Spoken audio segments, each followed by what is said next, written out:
네, 이거는 너무나도 간단하고 상식적인 문제인데, 제가 뭐, 간단하게 좀 설명을 드리도록 하겠습니다. 이런 질문도 많고, 이런, 교수님들이나 심사위원님들의 지도나 심사가 많아서, 이 부분은 제가 조금, 제 의견이기는 하지만, 말씀을 좀 드려야겠다 싶어요.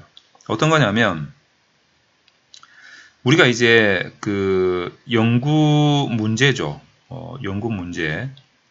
또 이게 이제 좀 구체화되고 이러면 이제 연구 가설로도 표시를 할 수가 있죠. 연구 가설, 뭐 연구 문제. 어쨌든 이 두 개가 이렇게 제기되는 과정이 있죠.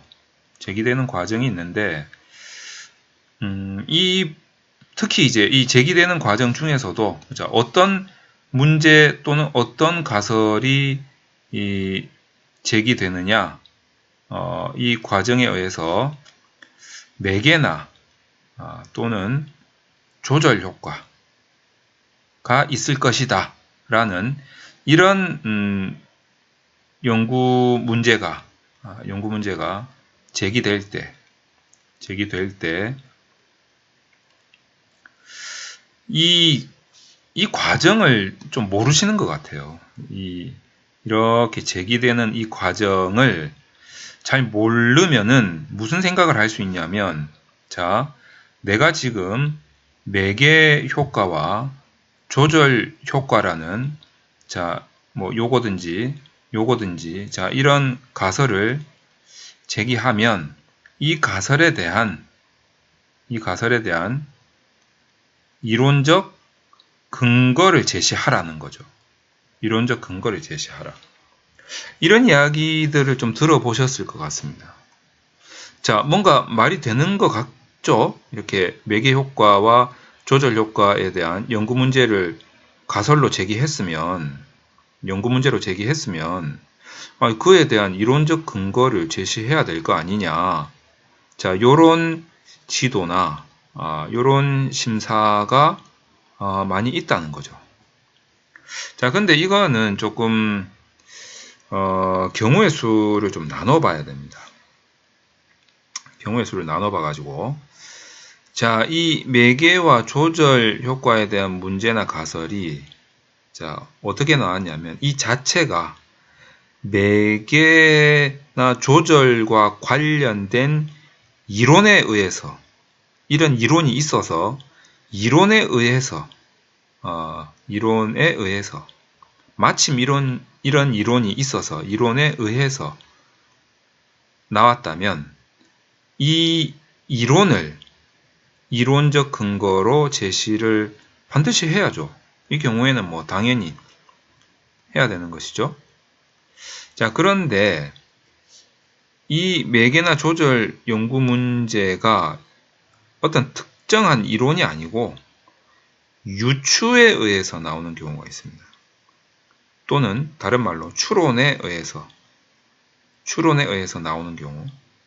자, 이렇게 유추나 추론에 의해서 나오는 경우 대부분은 이제 어떤 뭐 연역적인 과정이죠. 연역적인 과정에 의해서 나오는데 요때는 전제 조건만 나오면 됩니다.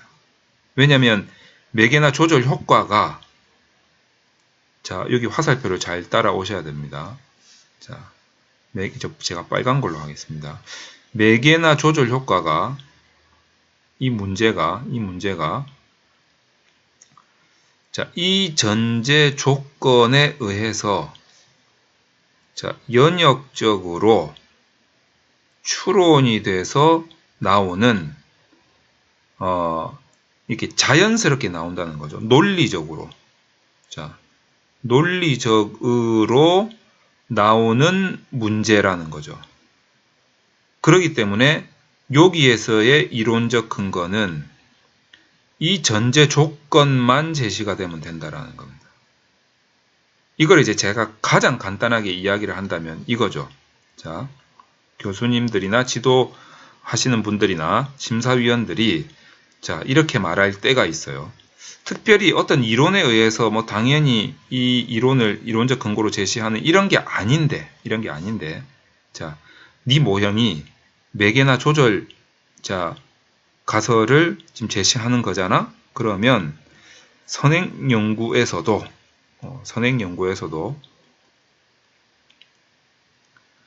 네가 지금 제시한 매개 또는 조절 변수가 선행연구에서도 매개나 조절 변수로 똑같이 사용되었다 라고 하는 이론적 근거를 제시해라. 요렇게 지도나 심사를 하는 경우가 있다라는 거죠. 지금 제가 말씀드리는 거는 자, 이 경우가 문제가 된다라는 겁니다. 다시 말해서 이 경우의 지적은 잘못되었다라는 거죠. 왜냐하면 자, 전제 조건에 의해서 연역적으로 추론이 되어서 논리적으로 제시된 매개나 조절 효과 가설은 그 매개나 조절 효과에 해당되는 그 변수가 선행연구에서 매개나 조절 효과로 쓰였기 때문에 내 연구에서 매개나 조절 가설이 된 것이 아니고 다른 전제 조건 때문에 추론에 의해서 논리적으로 돼버린 겁니다. 자, 이거를 이제 매개와 조절로 나눠서 제가 설명을 드리도록 할게요. 자, 우선 매개 모델이 만들어지는 과정을 여러분들이 아셔야 됩니다. 자, 첫 번째 선행연구를 했더니 자, A라고 하지 말고 X라고 하겠습니다.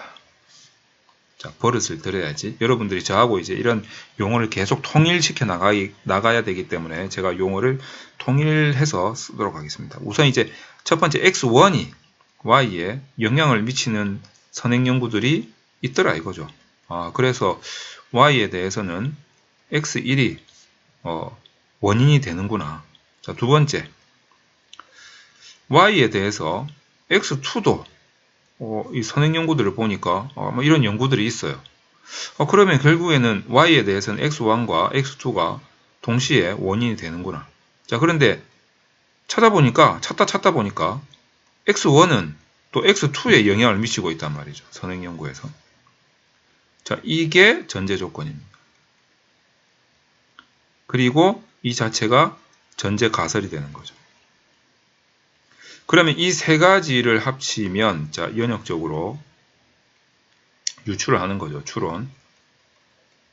자, 그러면 결국 모양새가 어떻게 되냐면 X1도 Y에 영향을 미치고 X2도 Y에 영향을 미치는데 X1은 X2에 영향을 미치네? 이거 삼각형이 되네?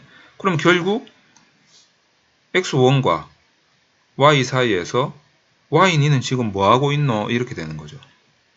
니는 뭐하노? 이렇게 되는 거죠. 지금 니는 뭐하노? 이렇게 되면 얘가 지금 어떤 역할을 한다는 거죠. 역할을 한다는 거죠. 이게 무슨 역할? 사이에 끼어 있네. 이게 매개 역할을 한다는 거죠. 자, 그래서 매개 가설은 이 전제 가설에 의해서 추론에 의해서 나오는 겁니다. 다시 말해서 선행연구에서 자, 이런 선행연구가 있었는데 X2가 매개 역할을 하더라.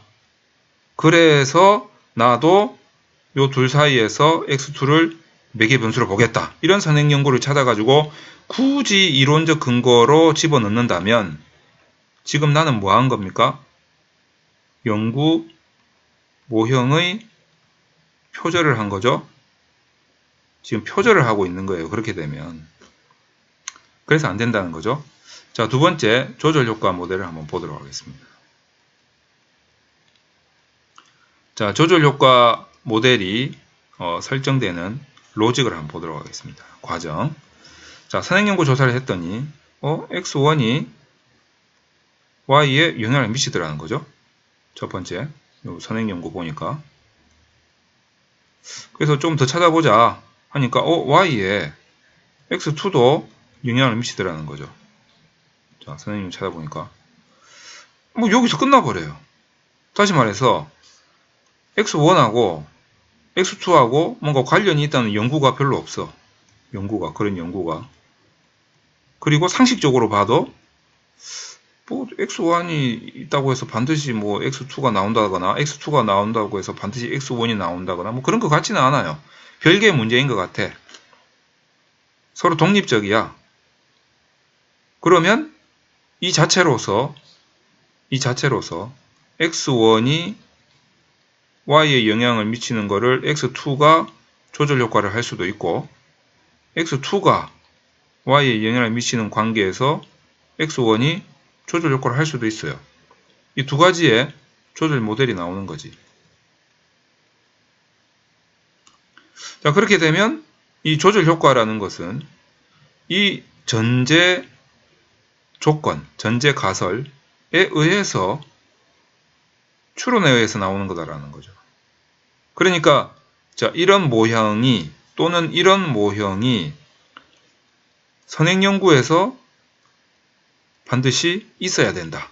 그래서 이런 선행연구를 나의 이론적 근거로 삼아야 된다. 그럼 지금 나는 뭐 한 거다? 연구 모형의 표절을 한 거지. 이런 가능성이 굉장히 높아지는 거죠. 자, 그래서 이런 부분을 여러분들이 염두에 두고 여러분들이 이런 매개나 조절 효과 모델링을 해야 된다는 겁니다. 자, 그래서 이론적 근거가 어디까지 제시되어야 하는가? 이 부분에 대해서 논란이 좀 많은 것 같은데 이 부분은 논리적으로 생각을 해서 이론적 근거를 여러분들이 합리적으로 제시를 해야 된다.